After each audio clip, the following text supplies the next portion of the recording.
السلام عليكم ورحمة الله وبركاته. معاكم دي المحاضرة الأخيرة. المحاضرة دي هنتكلم فيها ازاي تعمل ديتيلز، وازاي تعمل الكالر كبداية، ازاي يعني تحرك الكاركتر في فيلمك. تمام. طبعا هو في محاضرات تانية، في ورش تانية، وفي محاضرات تانية وكورسات تانية هننزلها. ازاي تعمل لاندسكيب، يعني ازاي تعمل خلفية. تمام. وازاي تحرك الخلفية نفسها لو انت هترسمها.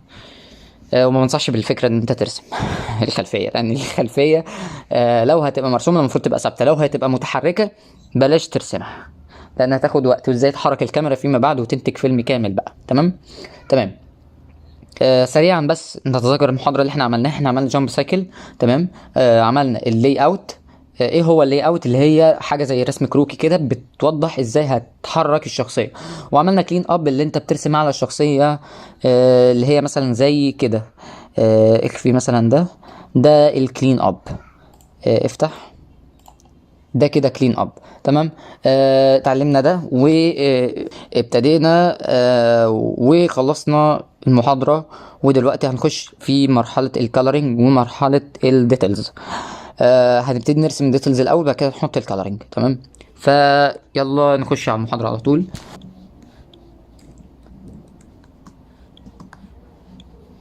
عايزين كده نرجع للفريم. اول حاجة هنخفي اللير دون. تمام. كبر شوية. حلو.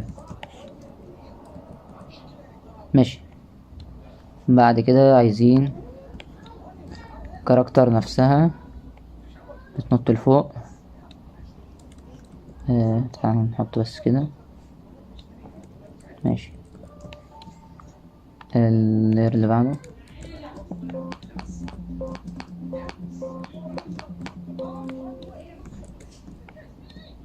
طيب.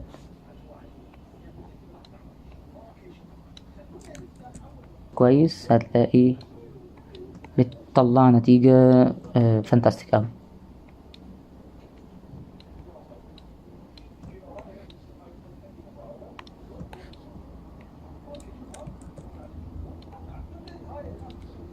طيب تمام جدا.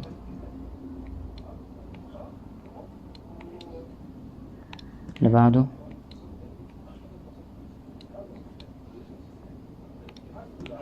اخر فريم. طيب نرجع بقى كده نتفرج.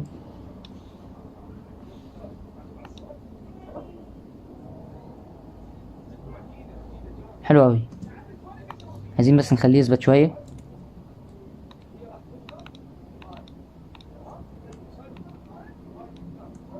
ممكن نخليه مثلا عند الفريم 45، نحط هنا ودي هنا كده.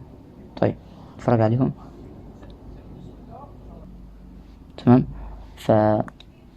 بس كده عايزين الريد. حلو. ارجع بس شوية عشان نشوف. اللي بعده. طيب احنا عايزين نعمل هنا كده عشان نفصل.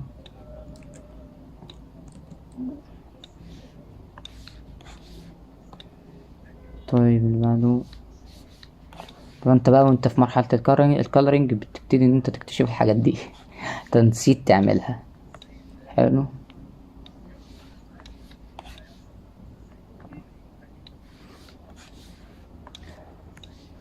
اللي بعده. طبعا انا ماشي معاك واحدة واحدة وبرسم معاك واحدة واحدة علشان تفهم انت، وبشرح على قد ما اقدر حاجات بسيطة جدا، عشان انت لما تبتدي انت تنفذ لا تبقى فاهم انت بتعمل ايه. تمام. طيب.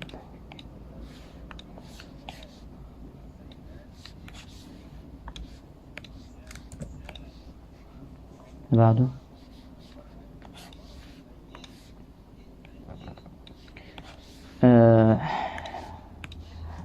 حلو جدا.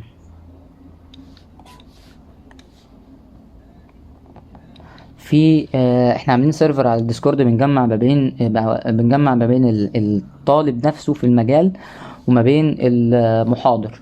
تمام. السيرفر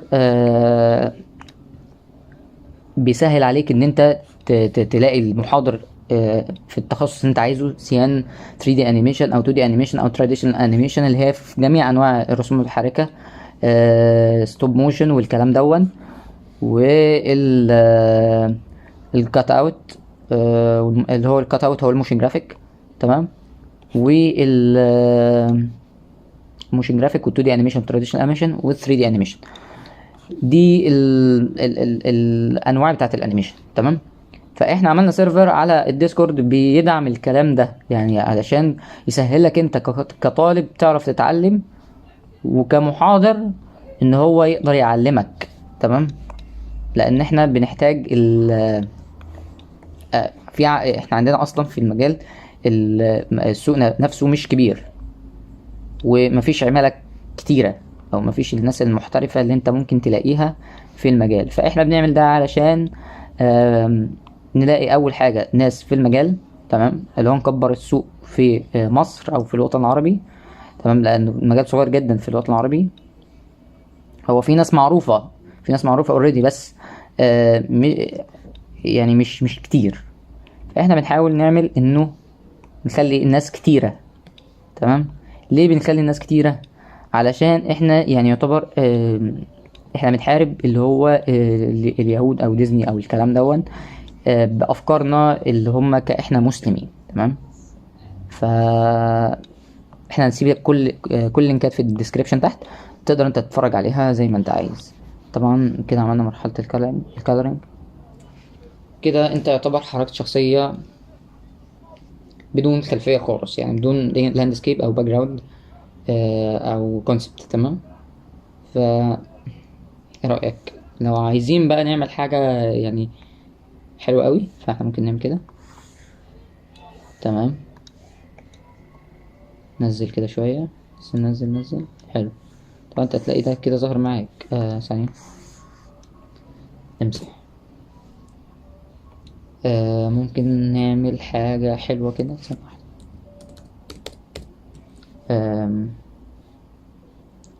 لا كده حلو، كده كويس. طيب امسح. كده عملنا يعتبر حركة بسيطة،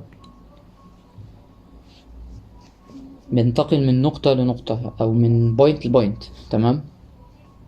طبعا دي كده نهاية المحاضرة ونهاية الورشة كلها، تمام.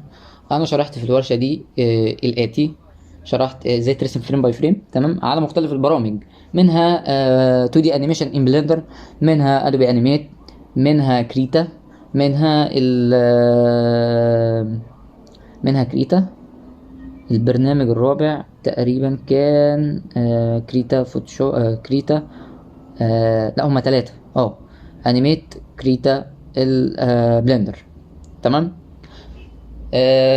بس كده دي يعتبر نهاية الورشة، وشرحت فيها اللي اوت، وشرحت فيها الكلين اب، وشرحت فيها الكالرينج، وشرحت فيها